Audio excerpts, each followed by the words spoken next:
All right, good morning. It's Tuesday, March 4th. It is 8:25 a.m. and just had to stop for the bathroom.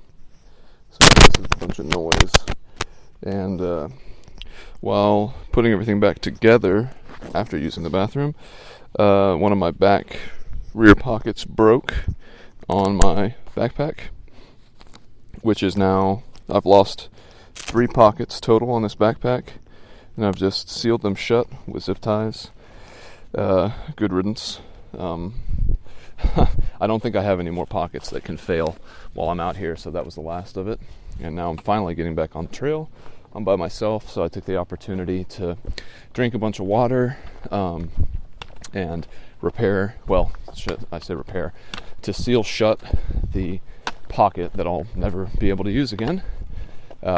This backpack just doesn't seem to have been made with very stretchy material. You know, I look at everyone else's backpack and it seems like the materials that they use, all the various manufacturers, are a lot more stretchy than this one.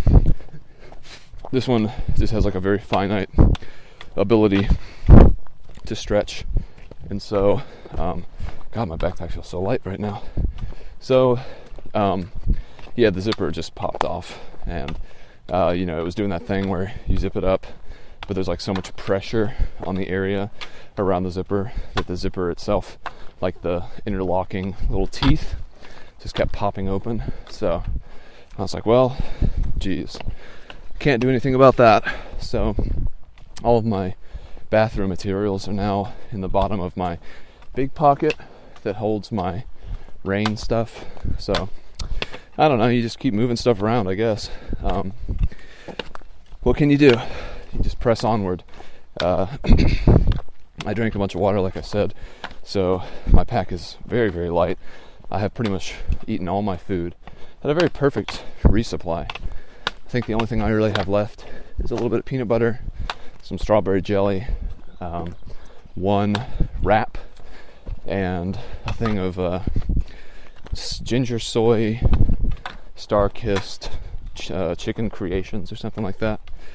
So going pretty light, which means I should be able to walk fast, which is certainly complemented by the weather out here. It's very cool and crisp, easy to breathe.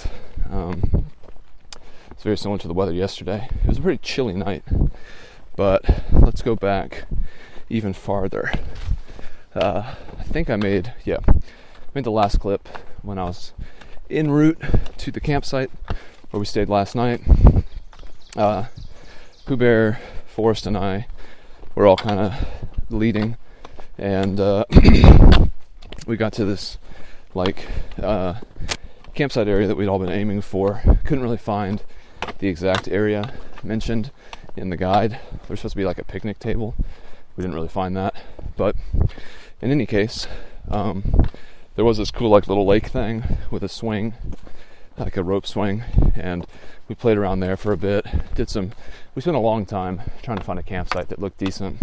You know, with 4 to 5 tents, it's kind of hard to roll into a place, especially later in the evening, and find a place that's suitable for everybody. But we did. We made do, and it was a good night. Stretchman and Compton showed up. We all ate dinner. Forrest and Pooh Bear went to bed first, as per usual. Though that didn't stop them from chuckling and whispering and larfing. But Stretchman, Compton, and I, we all stayed up talking. It was a pretty fun, standard Appalachian trail night. It was a little chilly, so we all kind of retired around 9 o'clock, I think, because it was just starting to get too chilly for comfort, y'all.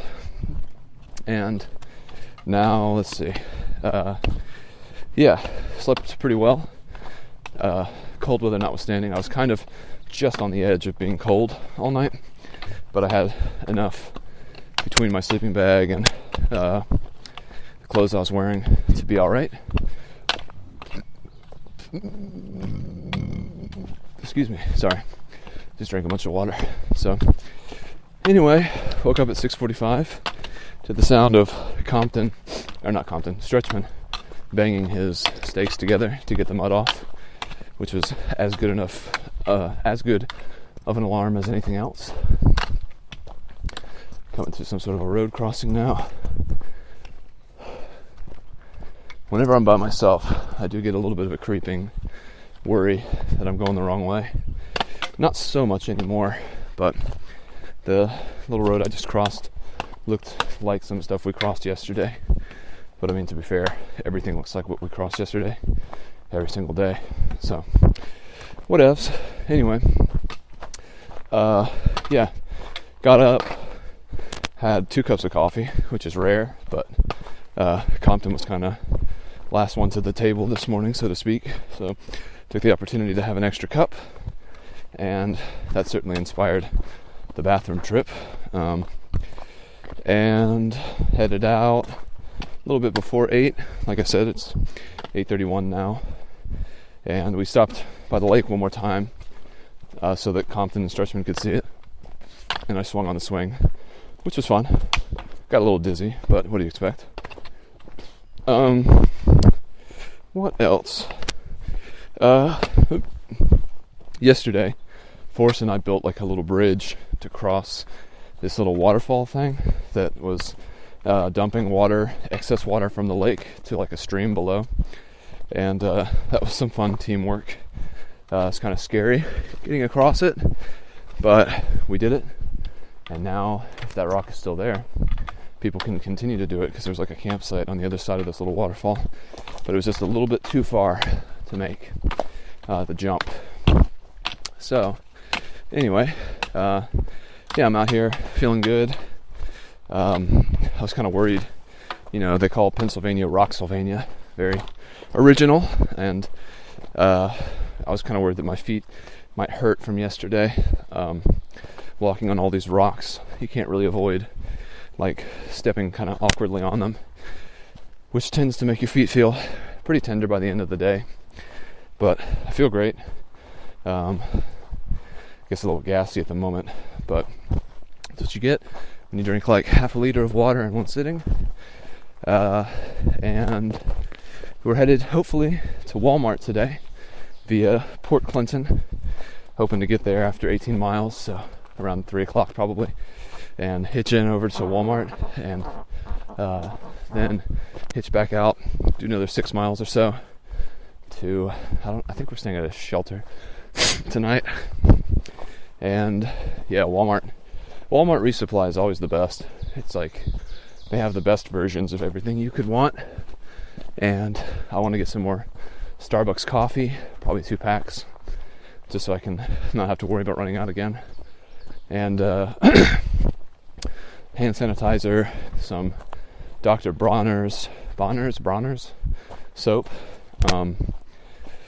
So should be good. I imagine we'll probably get into camp tonight around 7 or so, if everything goes smoothly. But yeah, it's pretty sweet. We're all, again, very excited to get to Forests on Friday. And weather like this makes it even more enjoyable, the trek, anyway. I said it last night to Stretchman, to Compton, it really does feel qualitatively different now that we're out here in the north, technically speaking, across that Mason-Dixon. And yesterday we went and passed 1,200 miles, which means, previously we only had, the remaining amount of miles was quadruple digit. And then yesterday, having passed 1,200, we only have triple digits in front of us now. So we were actually doing the math last night, figuring out how much mileage each state had. And I can kind of remember the numbers. I'll do my best. Well, I can say this at least. New Jersey has less than 100. New York has less than 100. Connecticut has 50. I think New Hampshire and I forgot. A lot of them are less than 100. Maine has like 230. going up hill yell. And so that'll definitely be a strong couple weeks. But in the next 2 weeks, we should be going through several states at our pace. So that's pretty cool. And once you get out of Virginia, it just feels like you're warp speed. 1,200 miles. I'm not even really counting the miles anymore. It just feels like a victory lap at this point. All things remaining equal. And touch wood, touch.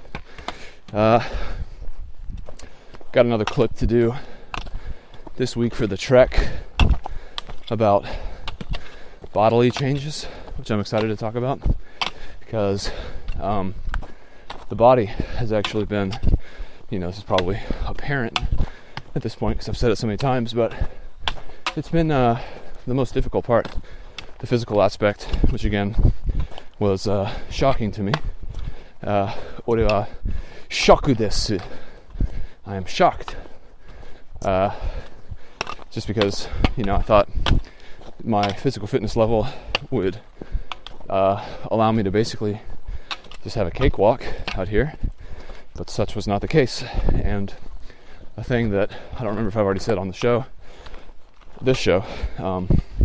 but the mental part has not been difficult, and I think Forrest put it well. She said it's basically like if you have a good solid group, you can share the mental load. You can spread it among everyone through talking and venting and empathy and stuff like that. But the physical part, that's something you have you alone, which is sort of like the opposite of that Aldous Huxley quote with the slaves enter the Colosseum together, the crucified alone. In this case, we're crucified together, but we enter the Colosseum alone, I suppose. Well, that's not even really true, but whatever. Still listening to Tyler, the Creator Bastard. I downloaded Eminem and what was the other one? REM yesterday or 2 days ago, and those were all right. Not the biggest fan of either, but it was something different, kind of throw in the hopper. So yeah, 18 miles to get to Port Clinton, and I'm sitting pretty. I feel good. I love how light my backpack is right now. Now here comes some of that classic PA mud. Can you hear it? Probably not. We got mud separated by rocks, which is that's been the hallmark of our PA experience so far. It really is Rocksylvania. It's not a misnomer. It's just unoriginal and uninspired. Yeah. I assume I'll catch up with somebody sometime in the near future. Compton and Stretchman didn't take shits this morning, so there's a chance they'll stop and I'll be able to catch up and perhaps pass them. I don't mind being the last one or the person in the back, but it is sort of a little anxiety inducing because you don't want people to be waiting for you, and especially since we have business today, getting into town and stuff, you don't want to be holding up the crew, because when you do get a hitch, if everyone's not there yet, you don't want to say no, but you don't want to say yes. And so that feeling of putting the group inside of that push-pull situation is a little anxiety inducing, but whatever, I'm sure I'll catch up. I'm pretty fast these days, and again, all things remaining equal, I should be able to not inconvenience the group too much. I think last night I'm carrying 2 hats with me, which is not something I like. I don't mind redundancy with some things, but a hat is not something I need 2 of. But it's a hat we got from Trail Days, and it has Dixie's signature on it, and it was just kind of hanging on my pack. And so even in this moment, if I look to my left, I can see the sun casting a shadow my shadow onto the ground, and I would just see the hats kind of flipping and flopping based on where I had put them previously. But last night I was like, I don't like this flippy flop nonsense. It feels inefficient and ugly in a sort of athletically aesthetic way. So I took the hats and shoved them into my water bottle pockets on the sides of my pack, which is a lot more streamlined and looks better. So I'm pretty happy about that. Yeah, I mean, it's the little things, you know. Again, this is a victory lap. I want to look good. Yeah, man. What else is there to say? I don't know. I'm sure today will be another good day. I was talking to Forrest yesterday, and you know, haven't really had a bad day out here.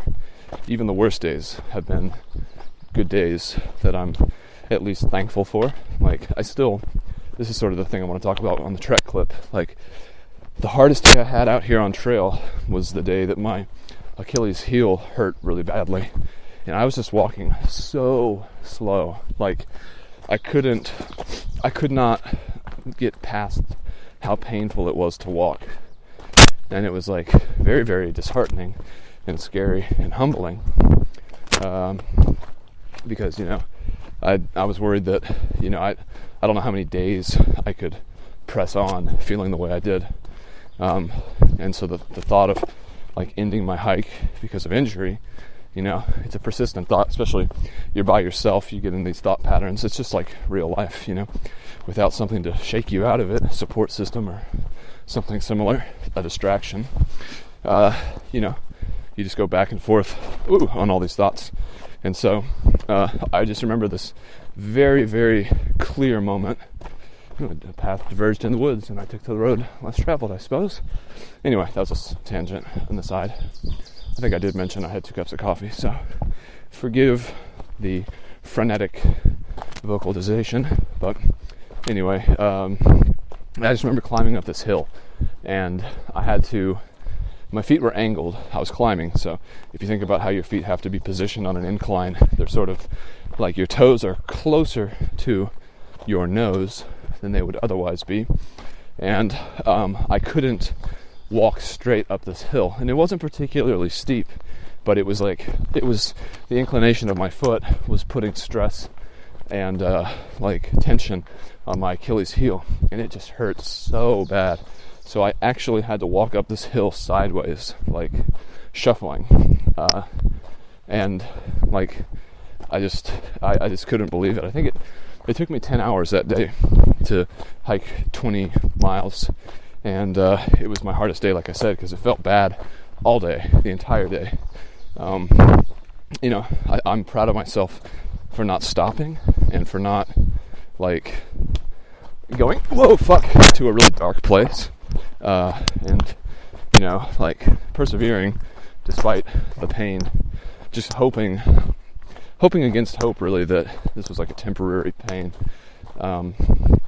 But yeah, I can still see myself third person, out of body type of visualization, just shuffling up this hill. And everyone had a good day that day. They all went to like this waterfall, and I think Stretchman fell into the waterfall, which I regret missing.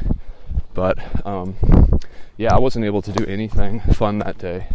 It was strictly business. Like, I couldn't not just press on.